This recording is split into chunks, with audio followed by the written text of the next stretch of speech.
625 meters.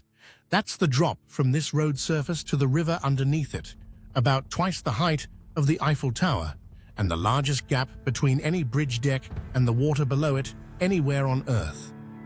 It opened to traffic in September 2025 in Guizhou, a province in China's southwest that almost nobody outside the country could place on a map.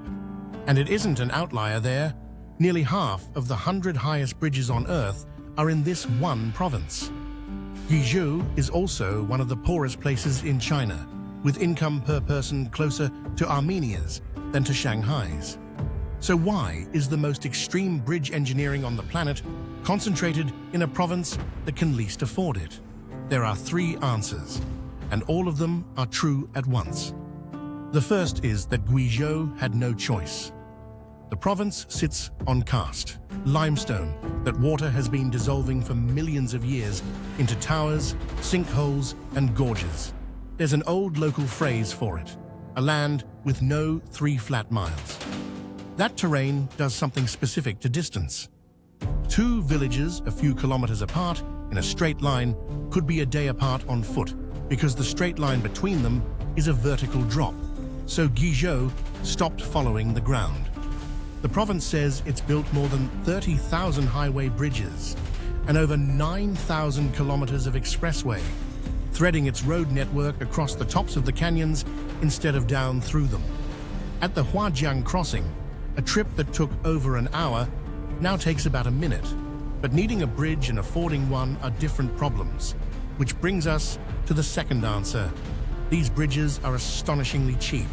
The Huajiang Canyon Bridge cost about 2.1 billion yuan, roughly $280 million, for a structure 2,890 meters long with a main span over 1,400 meters.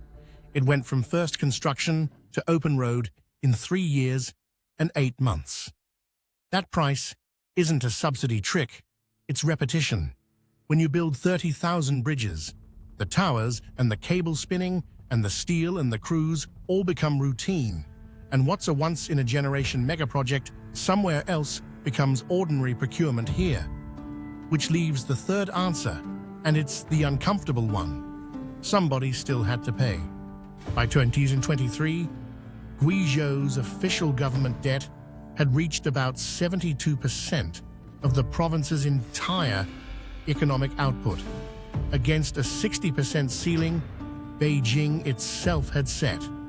Independent analysts put the real number far higher once off-balance sheet borrowing is counted. And that borrowing has a shape.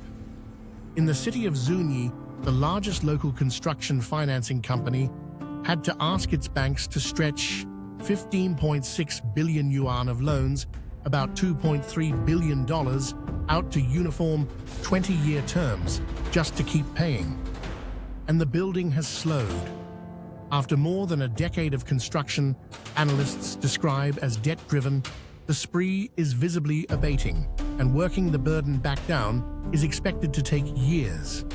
So all three answers hold together. The geography made the bridges necessary, the sheer volume made them cheap, and the debt made that volume possible somewhere that could never have paid cash. What Guizhou proved is that geography is negotiable. A place that was effectively unreachable for most of its history now has expressway access to every county in it. What it hasn't proved is that the balance sheet is negotiable too. The bridges will stand for a century.